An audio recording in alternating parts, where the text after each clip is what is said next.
IGBC has been practicing sustainability and awareness of sustainability for India for past 13 years. The initial efforts were focused on the grassroots level at a building level or individual project level.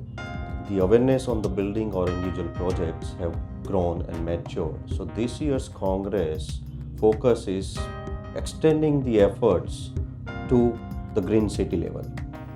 And therefore, we have been inviting people here from different fields, but mostly architects, to discuss and deliberate on how our city should grow or what are the possibilities.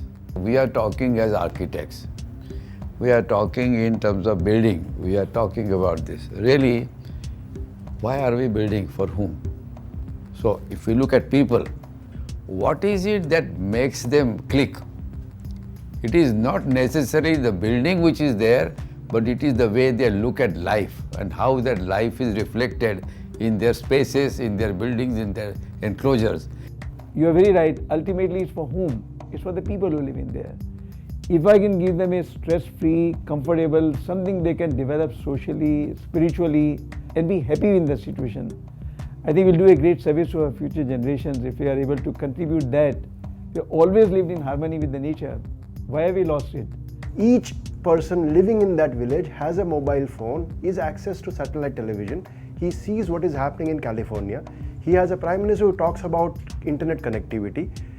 He aspires to go to the city. Where is the life? India will not happen like that. India is a different country.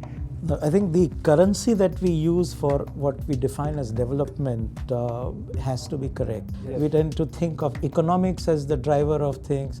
Why do we not think the basic currency to be livability, the quality of life? The quality of life is also has to have inclusive factors. People spend almost 1 hour traveling towards the office, and while coming back they spend another 1 hour.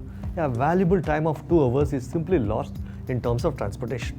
Fundamental aspect of designing any city or repairing any city is how you take into consideration bringing a good life in the sort of 3 tenets that we use in design: live, work, play, for any citizen. You know, if you ask me, I'd say, well, let's put everything aside and let's get toilets for everybody in Ahmedabad. And you have to decide where will we put in our investments and where will we put in. So what's the process for defining our priorities? So priorities may differ as per the cross sections of the society, as per the cross section of the entire city.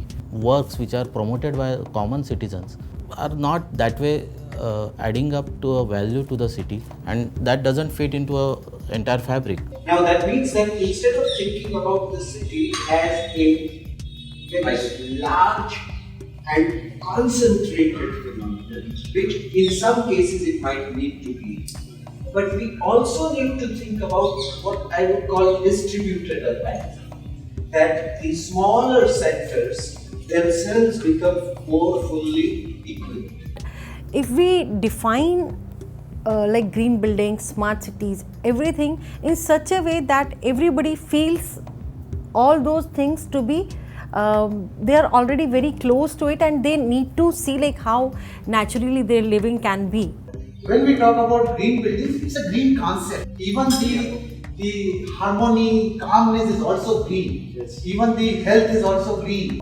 Unfortunately, the smart city and green building and all are more technology savvy. People are only talking about technology. Well, if I plan a good house, then people will mold their lifestyle in my good house.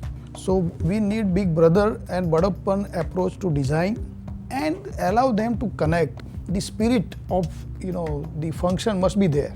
And what our old cities were, and that is what is happening even in the older city right now. You have people washing clothes outside.